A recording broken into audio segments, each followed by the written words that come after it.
Charles law, ठीक है, लिखें जल्दी से।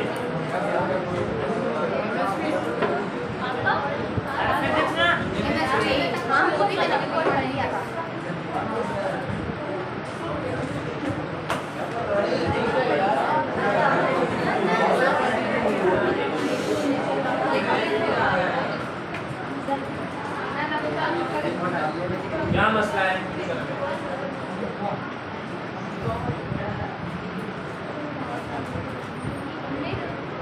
अमीन है क्या है?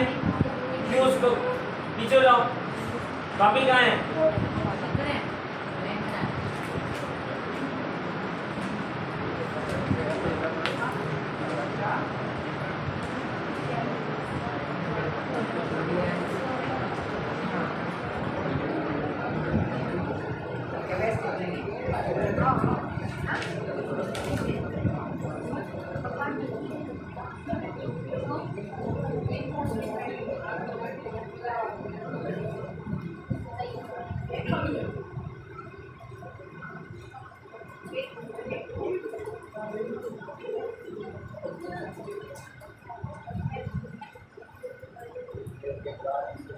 गुलाम रसूल क्या तो जाए लिखो ना, लिख के जल्दी कर, तो कचहरी करना लिखो जल्दी को।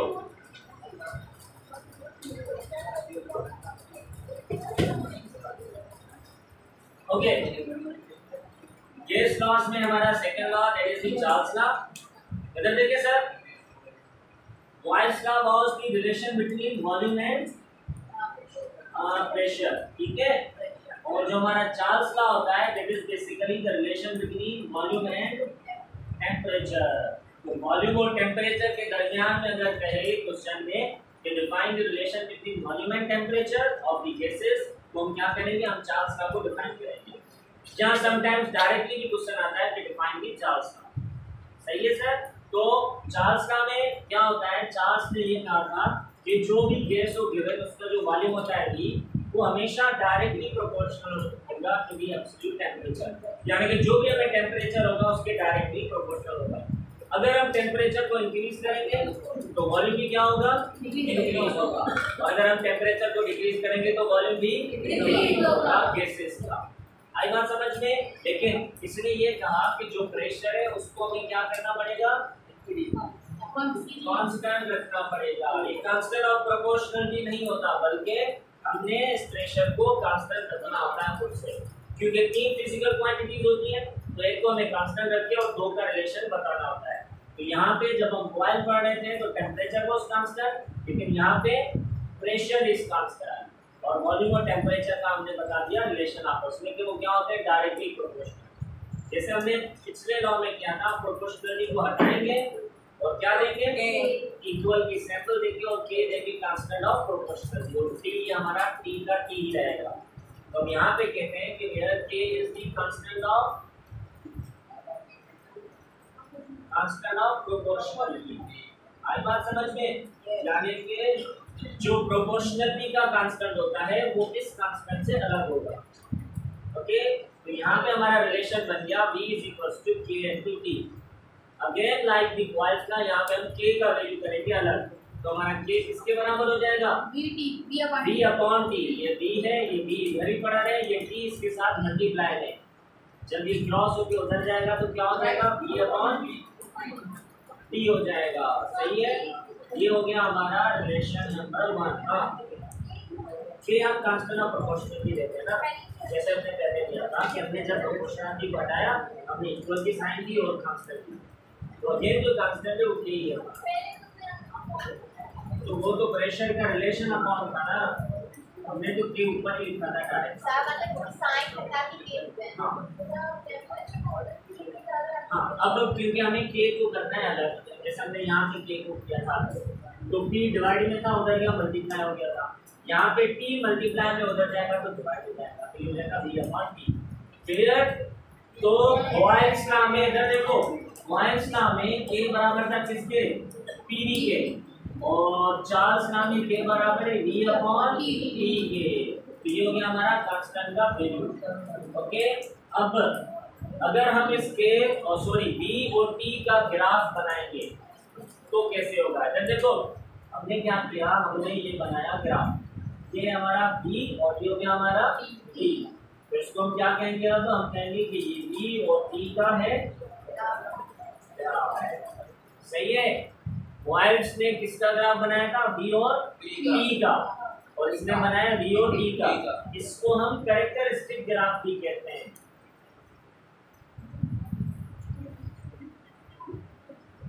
ठीक है, बीपी कैरेक्टरिस्टिक ग्राफ। अगर वहां पे था तो वो क्या हो जाता, बीपी कैरेक्टरिस्टिक ग्राफ। सही है, बी के नाम होते हैं। टी क्या होता है, टेम्परेचर।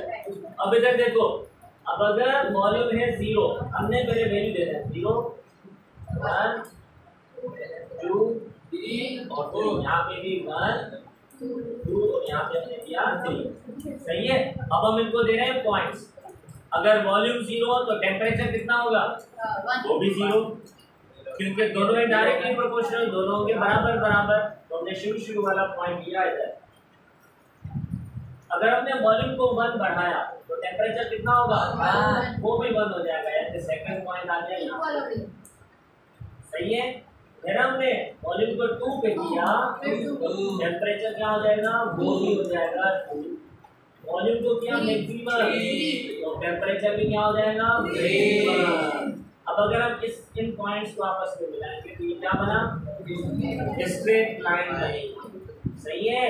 तो जो वॉल्यूम और टेम्परेचर के दरमियान में ग्राफ होता है वो क्या होता है, वो होती है हमारे स्ट्रेट लाइन। ओके, अब ये बात याद कर लो, एमसीक्यूज में भी आते हैं कि वॉल्यूम और प्रेशर के दरमियान जो ग्राफ होता है वो क्या होता है, पैराबोला या कर्व होता है। और वॉल्यूम और टेम्परेचर के दरमियान जो ग्राफ होता है स्ट्रेट लाइन। अब जब भी कर्व हो, चाहे वो पैराबोला हो या फिर हाइपरबोला, दोनों में क्या होता है, इनवर्सली प्रोपोर्शनल होते हैं। अगर ग्राफ है स्ट्रेट लाइन तो क्या होता है, वो डायरेक्टली प्रोपोर्शनल। सही है। अब इधर देखें, अगर हम अगेन इनकी क्या ले, इनिशियल कंडीशंस ले, इनिशियल कंडीशंस इधर देखो, सपोज हमने इस पॉइंट पे लिया V1, तो V1 कहाँ पे होगा, यहाँ पे होगा पहले पॉइंट पे, यानी कि इधर भी V1 का वैल्यू है 1, तो V1 का भी कितना वैल्यू है, वो भी है 1। तो हमने यहाँ पे लिया, सॉरी V1 नहीं, V1। सही है। अब हमने यहाँ पे K के वैल्यू में पुट करना है इनिशियल के लिए। तो जो इनिशियल कंडीशन के लिए K है वो बराबर हो जाएगा किसके, V1/V1 के। सही है। अगर हम फाइनल कंडीशंस लें, फाइनल कंडीशंस के लिए हमने दूसरे वैल्यूज लिए। मिसाल के तौर पे इस पॉइंट पे V है 2, तो इस पॉइंट पे कितना होगा, 2 भी होगा 2, यानी कि फाइनल के लिए V2 बराबर अगर 2 के तो T2 भी किसके बराबर है, 2 के बराबर है। जब हमने बॉयल पढ़ा था वहां पे अगर V1 था 1 तो T कितना था, 2 था, ज्यादा था। और V अगर इंक्रीज हुआ यानी कि डिक्रीज हुआ 1 तो ये कितना हो गया था, 2 हो गया, यानी कि इन्वर्स है। लेकिन यहाँ पे अगर ये 1 है तो ये भी कितना है, 1, ये 2 है तो ये भी कितना है, 2 ही है। इट मींस के ग्राफ से हमें पता चला कि ये डायरेक्टली प्रोपोर्शनल है। सही है। अब हम क्या करेंगे, जो फाइनल कंडीशन है उसका जो है वो क्या हो जाएगा, V2/T2 के बराबर हो गया। अब हम क्या करेंगे, इन दोनों को आपस में कंपेयर कराएंगे। तो यहाँ पे लिखेंगे कि by comparing these both equations K बराबर होगा K के पहले K का वैल्यू V1/V1 और दूसरे K का वैल्यू है V2/T2। अगर हम इनको क्रॉस मल्टीप्लाई करवा दें तो क्या हो जाएगा, इधर देखो, अगर क्रॉस मल्टीप्लाई करवाएंगे तो ये T2 इस V1 के साथ मल्टीप्लाई होगा और ये T1 किसके साथ मल्टीप्लाई होगा, T2 के साथ। तो इसे हम लिख सकते हैं V1 T2 is equals to V2 T1। तो जो ये वाली इक्वेशन है ये किसकी इक्वेशन हो गई, चार्ल्स लॉ की इक्वेशन हो गई। आई बात समझ में। Now if you have any question you can ask. इधर देखिए, ओके बोलो, By Charles relation between volume and temperature के बीच में according to the Charles law volume हमेशा temperature से directly proportional लेकिन अगर pressure constant आए तो असल proportionality के हटा करें K without constant आई constant जो K और constant और proportionality आने जो वेरी तीनों V upon T से बराबर ये होती है constant T temperature ठीक है आने के साथ फिर अंदर initial condition बदली से initial तीनों V1 and T1 तो K बराबर 3 को बदलने के बाद 1 plus V1 upon T1 final conditions करना से K बराबर 3 V2 upon T2 और इतने भी किया इतने भी क्या विधि की तरफ से बराबर मान तो K बराबर क्यों K K बराबर क्वेश्चन के बदले आगे K अपॉन V2 सहीता के बराबर है यहाँ से K के बराबर है ये अपॉन T के बराबर है ना इसका तो जवाब ठीक है आने दो ये निशान लिखो ना ताकि इनिशियल एंड फाइनल की खबर पाए माना ये सुबह जो मेजरमेंट पे से ये निशान में जो लगा चलो ठीक है अरे सो मैंने के बराबर क्यों से K बराबर क्यों K जो वैल्यू से V1 अपॉन T1 है K जो वैल्यू से V2 upon T2 cross multiply करा से तीनों V1 है T2 है तीनों V2 है T1 तो ये वाली इक्वेशन आसानी से चार्ल्स का इक्वेशन ग्राफ समझो ग्राफ समझ लो ग्राफ हमेशा वॉल्यूम एंड टेम्परेचर जैसे मैं चाहूंगा स्ट्रेट लाइन तो मेरी बात समझ लें अगर क्वेश्चन आए define the relation between volume and pressure वो होगा हमारा बॉयल्स लॉ और अगर के define the relation between volume and temperature वो होगा हमारा चार्ल्स लॉ और अगर तीसरा होता है वॉल्यूम और नंबर ऑफ मोल्स के दरमियान में रिलेशन तो होता है एवोगैड्रो लॉ एवोगैड्रो नंबर अलग चीज है एवोगैड्रो लॉ अलग है लेकिन एवोगैड्रो लॉ हमारे कोर्स में नहीं सर ये V2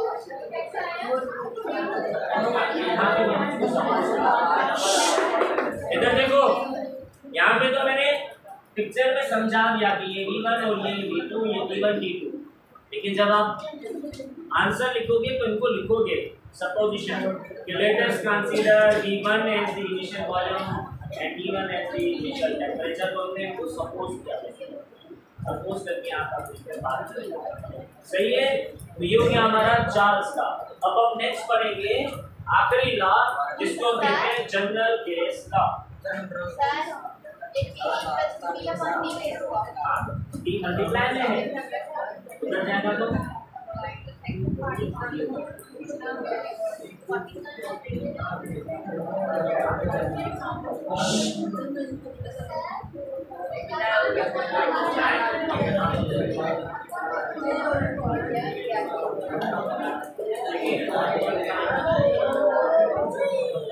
सर बस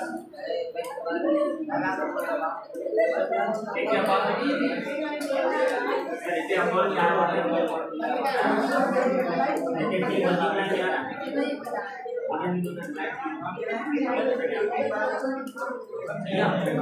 पिक्चर तक करो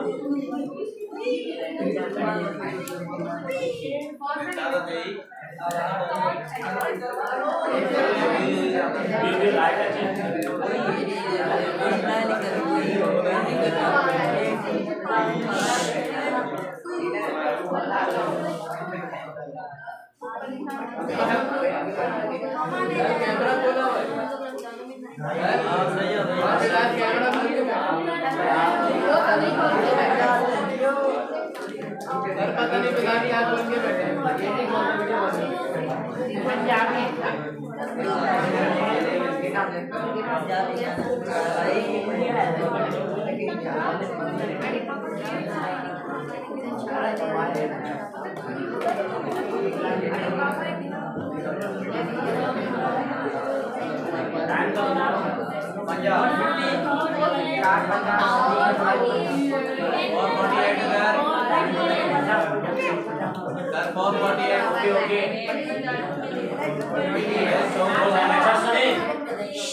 अगर कल छुट्टी हो जाती है स्कूल की तो सेंटर में होते हैं ये बात यहाँ पर कल अगर स्कूल की छुट्टी हो भी जाए अगर 2-3 सालों में अलामा इकबाल की है अगर वो छुट्टी हो भी जाए मुझे सुने मुख्य बोला